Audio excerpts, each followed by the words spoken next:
Hello, and welcome to the Investor Guys Podcast, the ultimate podcast for serious real estate investors in the know. Join your host, Bill Barnett and Kevin Mills, as they share their expert insights, strategies, and tips to help you succeed in the world of real estate investing. Get ready to level up your investment game with the Investor Guys Podcast. And now, here are your hosts, Bill Barnett and Kevin Mills. And welcome to another episode of the Investor Guys Podcast. Bill, how's it going? Good. Sounded like you were going into the CBS School of Broadcasting there. And welcome to another episode. Yeah, channeling my old radio days. I actually have to catch myself a lot of times, especially on other shows too, because I'll do that. And I think you noticed that on my Right to Speak show. I have a different demeanor. I think I my former self. So my kids do that to me from time to time. They'll go, "Dad, stop it." And I'm like, "What?" And they're like, "You're in speaker voice. Stop."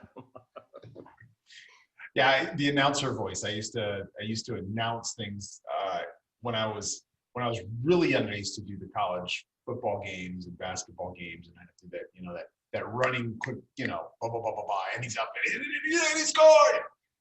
Anyway, we were talking before. Well, actually, we were chatting a lot. Yeah, not that we ever do that. It's so crazy. You guys would be shocked at how much we talk. Yeah, we actually talk longer face to face before shows and after shows than we actually do for the show. But that's what being friends is about too. Yep. And having something in common, because a lot of times we're talking about real estate, and a lot of times we're talking about family, and a lot of times we're just talking about politics, cars, politics, stuff. Yeah.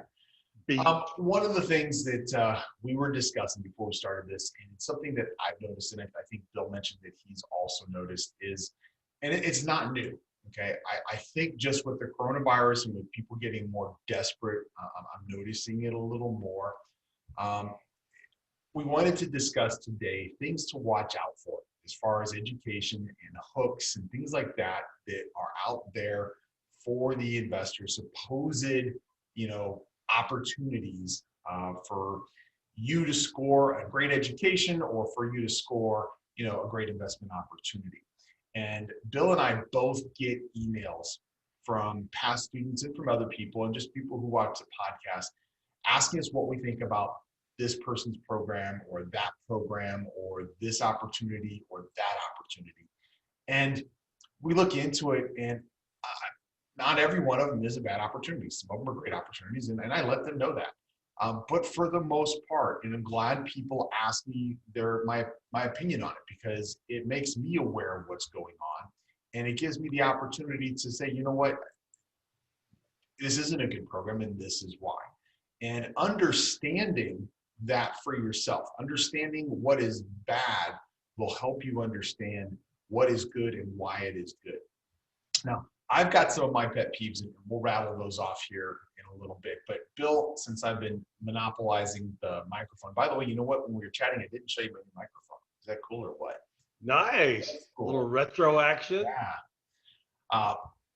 Very cool. Since I've been hogging the microphone, go ahead and you start off. Let us know what programs you've been seeing and what opportunities you've been seeing that really just, stand out as a big no. I'm going to tell you something that I learned from a very dear friend of mine, Mark Johansson, who I've referenced many times on the show, co-author of all the Chicken Soup books. Mark and I go back 40 years. Golly. So he knew me several years prior to my birth. And so we were yakking one day, and we were talking about programs, and Mark is a motivational guy, and we were talking about the differences between the programs. Mark also, at the time, I don't know what it is today. I know he's still an active real estate investor. At the time, he had over 200 rental units around the country. And I kept saying, Mark, you got to do a real estate program. Let me show you how to do that. Of course, I didn't know I need to show Mark how to do anything. And he said, no. You guys in real estate really have it tough. And I'm like, what are you talking about, man? I have the greatest job in the world. And he goes, well, the difference between what you do and what I do and what Tony Robbins does and what T. Harv Eker does and what Marshall Silver does and what fill in the blank does, if they are about motivation, time management, goal setting, Zig Ziglar, Napoleon Hill, blah, all you. The difference is what you do is quantifiable. You can put a dollar amount on a real estate course and say, if I'm not doing this, it wasn't successful. And what I do is all about teaching them more about being more confident and, quite frankly, feeling better. So they can spend $10,000 and come to an event. And if they leave feeling better than they did when they came in, good program, they're happy, off we go. And that has stuck with me for years. And it changed my real estate programs, all the stuff that I do. I go back and I associate a dollar value. I got into it a couple of weeks ago with a guy who is a big time digital marketer. And we were sharing some copy ideas that we were looking at on some different things, evaluating each other's stuff. And he goes, Bill, you have guarantee. You can't put guarantees in a program.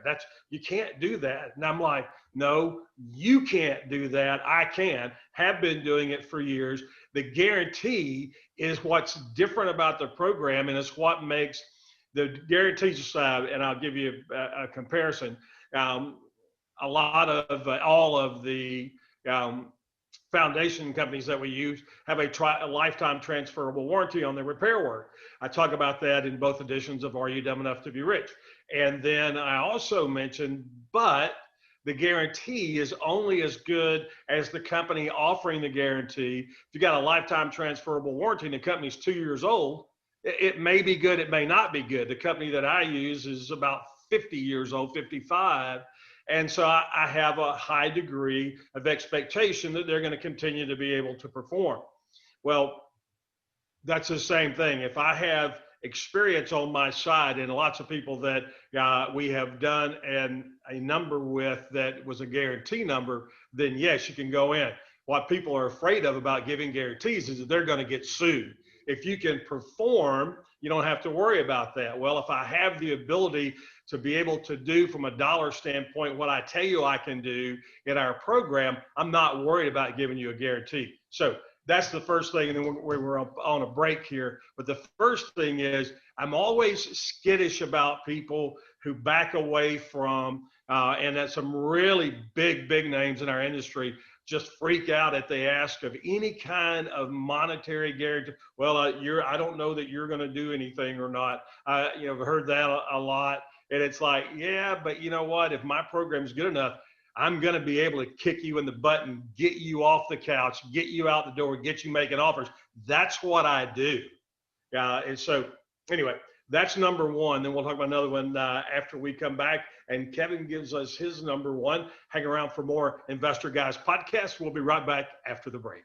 Back in a Thank you for watching the Investor Guys podcast. Absolution X, limited editions, lifestyle apparel like none other. Get yours today at absolutionx.com.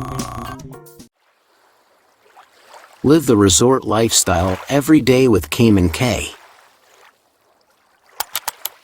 The perfect pieces for every wardrobe. Shop the entire Cayman K collection and find your favorites. Find all our styles at caymank.com. Get ready for power, for success, for solutions and answers. It's all in one place, www.reallykevin.com. Education, opportunities, coaching, and so much more. And we're back on the other side of that break. And just before we left, Bill was talking about guarantees. And, honestly, something else caught my attention before you even got into the guarantees. What Mark Victor Hansen was talking about, and one of the things that I love, and I know you do too, is I love motivational speaking also. Oh, and unfortunately, I found that more people sign up for my real estate courses than my motivational courses.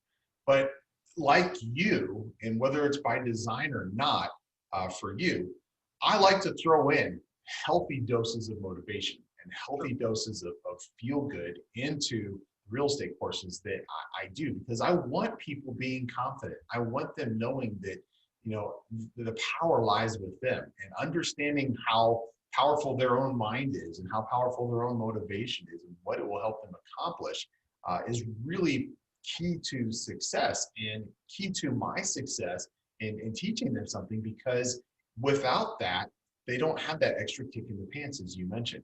And I think not just a guarantee, what a guarantee says is you're putting your money where your mouth is. You know, Yep. I am offering you a quality product, whether it's an education or an opportunity, and I'm ready to, you know, put my money where my mouth is. I am ready to stand behind the product that I offer because I know it is that good. And as Bill mentioned, a lot of other people out there don't do that. In fact, they have all kinds of wording in their contracts and their agreements for why they can't give you any money back, and how you're not going to get any money back. Even if you don't show up for their course, they're not going to give you your money back. To me, that's just not ethical. And that leaves a bad taste in my mouth. And unfortunately, it reflects poorly on people who do this the right way. People like Bill and I, and others that are out there doing this the right way. One of my pet peeves, my big pet peeves, and I'm going to try to make it short because we always blow through these shows really fast, is when I see these programs being offered and it's the property guys, you know, learn how to flip or flip or fix or whatever it is, you know, TV people that supposedly are doing this program, and they pay all this big money because it's a name that they saw on cable television on a so-called reality show.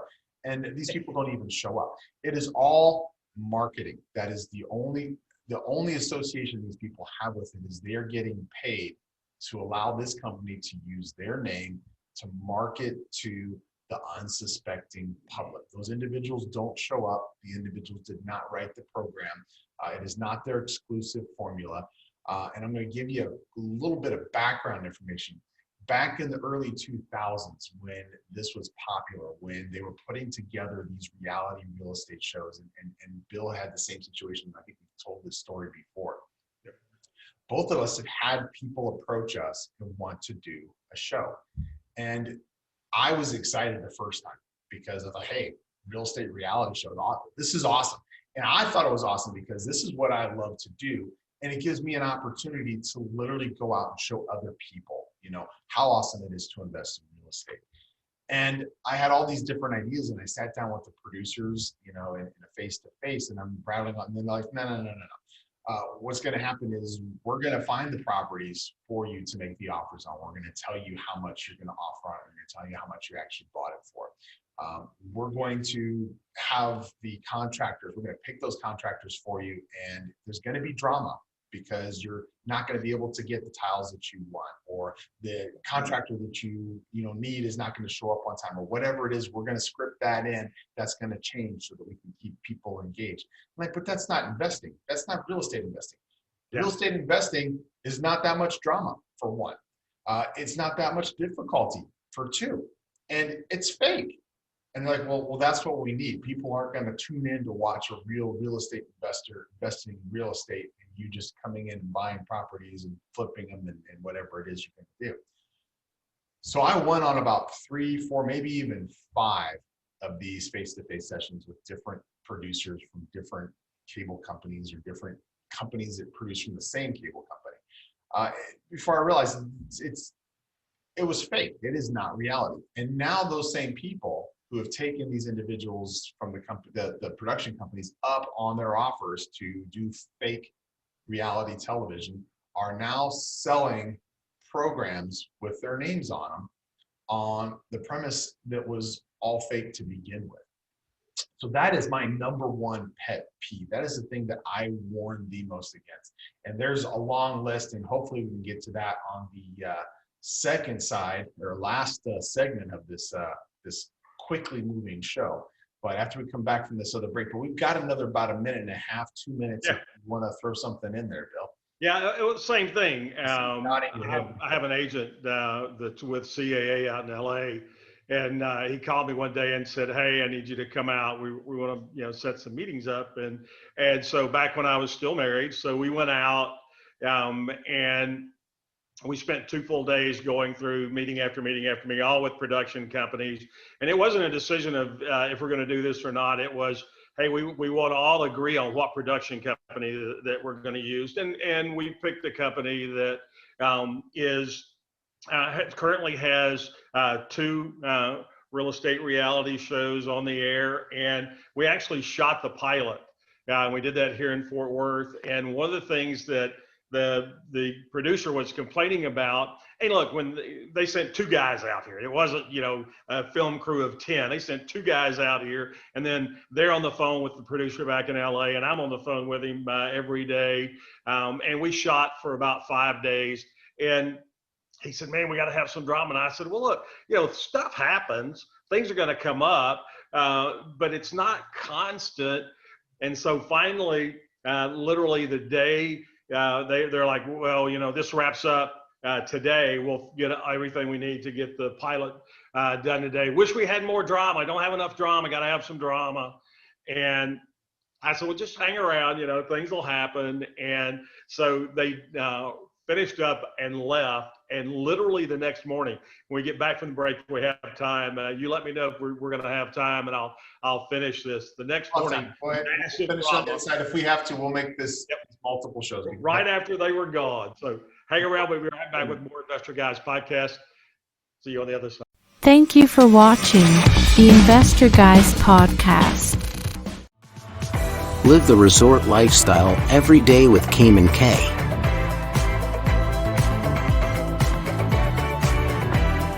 The perfect pieces for every wardrobe. Shop the entire Cayman K collection and find your favorites.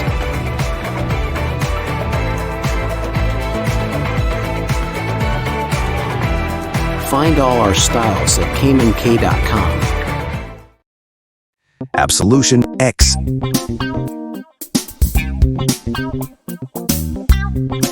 Limited editions.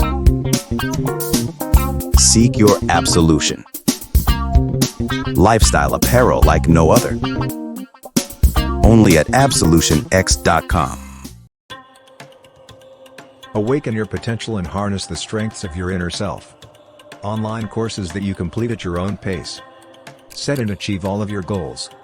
Packed with an ever-growing catalog of information, resources, learning programs, weekly recorded coaching sessions, podcast, posts and more to keep you on track. For your best life. Because the only person who can guarantee your success is you. www.reallykevin.com. Back from our break, and I'm just going to jump right back into letting Bill finish his story. And you know what? The thing was, if we have to do multiple episodes on this, I think it's important enough that we do. So there was this drama thing. Not enough drama. And they actually tried to force some drama into the pilot. And that was the story we had shared on another episode. But I get to one of the job sites, I typically will drive around about once a week to a job site and just kind of make sure that everybody's there and the house hasn't burned down or vagrants haven't moved in, whatever. And I get over to a job site and one of the GCs said, hey, I've got a couple of new guys I'm really excited about. They've been around for a while. They come as a team. I want to bring them out. So, well, terrific.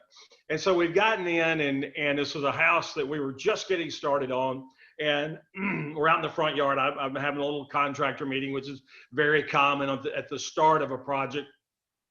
And so I get introduced to these 2 guys. And so I said, here's what we're going to do. These 3 guys are going to start on this end of the house. They're going to be demoing. They know what to do. And I want you and your helper to start on the other end of the house. And we're going to have you start putting crown molding up immediately. And the guy goes, well, the house isn't done. Crown molding is one of the last things done. I went, yeah, no, I like to have as much going on and getting done as quick as possible. We're going to go ahead and let you guys start putting crown molding up. He goes, well, that's not the way it's done.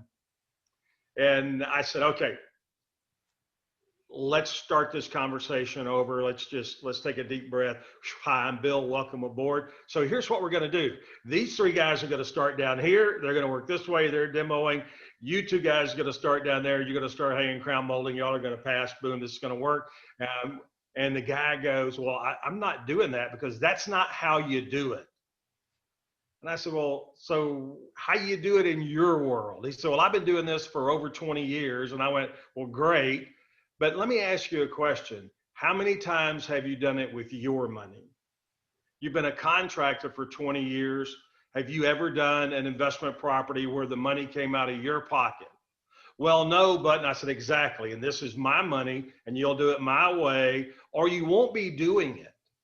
And he said, well, that's just not how you do it. And we're not going to move that way. We'll do whatever Mike, who's the GC, we'll do whatever Mike says to do, but we're not going to do that. And I said, well, Mike works for me. So I'm just going to tell you this. It's okay. Go ahead and pack up. We'll part here, still be friends. Nice meeting you. And the guy goes, so you're firing me? And I said, well, yeah, I guess. Actually, he's quitting because he was supposed to do it. Yeah, you can't follow directions. I'm not going to argue. I have a very successful system. It works very well. We're going to do it my way. And Mike is trying not to start cackling. He's over there like, and he's like, dude, I tried to tell you, the guy knows what he's doing, how he's doing it, why he does it the way he does it. And I said, I got this, Mike, thanks. And I said, so, let's just go ahead and wrap this thing up. You guys can get your stuff and go. And he said, you can't fire me. I haven't even done anything yet. I'm like, it's okay. You're way more patient than I am. I would have just said, hey, you know what? Hit the brakes, gone. But I was laughing and I was talking to my agent that afternoon and I said, I told you there's drama. This was all organic on its own and real drama. It was, it would have took up about 15 minutes of the show, maybe 10 minutes, something like that. But I hate the fake drama. Yeah. And to come back around to what we were just originally discussing, when you see these programs that would be offered by these so-called TV gurus that are out, doing these scripted reality television programs. And before I finish that thought, Bill, did you do anything more than the pilot for that show? No, we did the pilot only. And they were like, they came back and said, we're having trouble selling because you two guys, meaning my ex and I, y'all are just too nice. You need to come in with a giraffe on your head and juggling midgets that are on fire or something. And I'm like, yeah, that's just, they're like, you're too normal. And so that was the point I was trying to make, is real estate investing is not like what you see on television. If you want to get into real estate investing because you aspire to be those people on television, then this is not the business that you want to be in. You do not want drama, especially every day, every other, thing that you're doing when you're doing real estate. I my hand to God, if there was that much drama in being a real estate investor, I wouldn't be a real estate investor. Yeah. If I had to go through everything that these people on television go through for each of their deals, I wouldn't be a real estate investor. That is not a good sales commercial for being a real estate investor. And if you are signing up to take lessons from somebody who has to go through all this drama in order to get it, and what's funny is I don't watch a whole lot of those shows, but every time I tune in, it seems like it's the same drama, and they didn't learn their lesson. That's the other problem with this. Learn from your mistakes. You'll have drama. It'll happen just because that's part of life, not because it's part of real estate investing. It's part of life. Yeah. You learn from that, so the next time you come up on one of those situations, you're ready to move past it. You've learned this now. Unfortunately, in reality television, they don't. So my biggest pet peeve, and I guess it's turned into most of our show, is these so-called reality stars who are trying to pitch a real estate program. Just give it some common sense thought for anything. Give it common sense thought. Is this really who you want to learn how to be a real estate investor from? Is this really what you want for your real estate career. And then keep in mind also that these individuals, they didn't author these materials. They didn't put this material together. If you look carefully, it's another company that is doing this, using their names. It's all about marketing. And to come full circle on this, none of those companies will give you a guarantee either. So not trying to pitch our own programs. I'm just trying to warn you guys what to look out for. And as I said a little earlier here, we've probably got enough material to do multiple shows, and it looks like that's what we're going to have to do because we got off on the tangent on this particular one. But we are at our limit for the day. Bill, thanks for joining me. It's always fun. You know what? Before we went on the air, you were talking about maybe moving out to my coast. That would be awesome. Yeah, I don't know that I'd ever get any work done because we'd just be hanging out and doing stuff. But I encourage you to do that. So definitely give that a lot of thought. And I've got I'll turn back the bed and change the sheets for you here in the guest room. Hey, I may take you up on that. Yeah, in a different room today in case you guys didn't notice. All right, Bill, I'll talk to you later on. Absolutely. Thanks, everybody. And happy investing, everybody. Thank you for tuning in to the Investor Guys podcast. We hope you enjoyed today's episode. Don't forget to subscribe and stay updated on the latest trends and insights in the world of real estate investing. Also, don't forget to check us out and see all of our episodes at theinvestorguyspodcast.com. Email us, contact@investorguyspodcast.com. Remember, the key to financial success lies in staying informed and taking action. Stay tuned for our next episode, and until then, happy investing.